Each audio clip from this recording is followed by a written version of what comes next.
Dobrý den, pane. Hehehe. My boy. Jsi ready? Ej.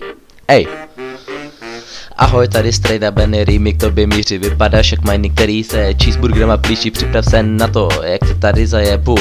Tímto nechutným rapem ti uši odebu. Nauč se rád CS a taky ostatní hry. Opravdu mě nebaví koukat se na potrata z díry. Chtělo by to naučit se taky trošku mířit. Nezapomeň vyfotit to, až budeš hovna vířit. Prosím, nehraj radši CS, ty tvoje rage zní jako nadržený děcko, který vidělo na Pornhubu kosy s kámošem ve družině se na tom bude vozit. Měl bys občas vyjít, taky někdy mezi lidi utřít svoji prdel a vytáhnout z nich hnidy. Oholit si kulky a taky podpaží a pak někde sehnat kurvu na nádraží. Jsi schopný různých věcí a to je hodně v píči, dokážeš roztáhnout kulky a kaďák stačíš kliči. Vůbec by ti nevadil od negra Ana, potom by ti smrděla prdelka jako kanál. Stačíš ho do vysavače, potom taky do trubky ošukáš hlídače a potom olížeš pupky dětkům ke klubu a jejich anály tě přivedou na stopu džuzovou mámy.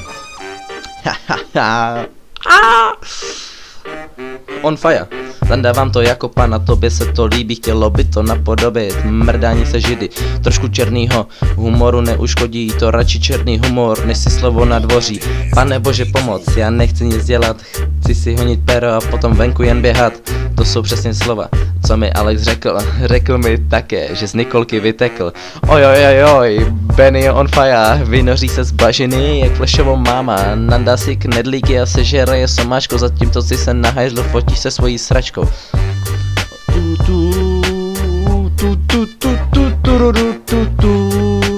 Alexi, jdi do hoven. Mňam.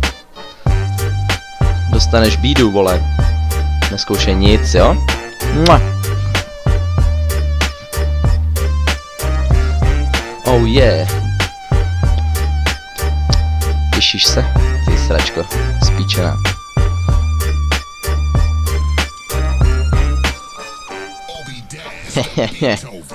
Tak připrav se.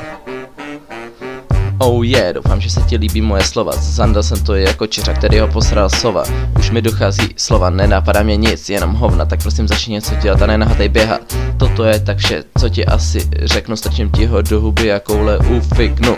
Abys nenadával a pořád nebrečel, tak ti seženu holku, která z tebe vyteče. Ej! Víš, že tě mám rád, kámo. Chtěl si to, tak tady to máš, jo? A užívej si. A doufám, že se ti to líbilo a že se ti to nějak moc nedotklo, jo? Oh yes!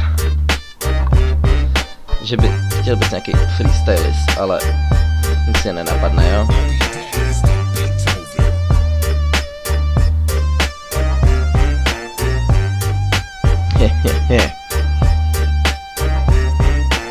Díky moc za vyslechnutí a měj se moc a nauč se Overwatcha Kenchiho, ty děcko.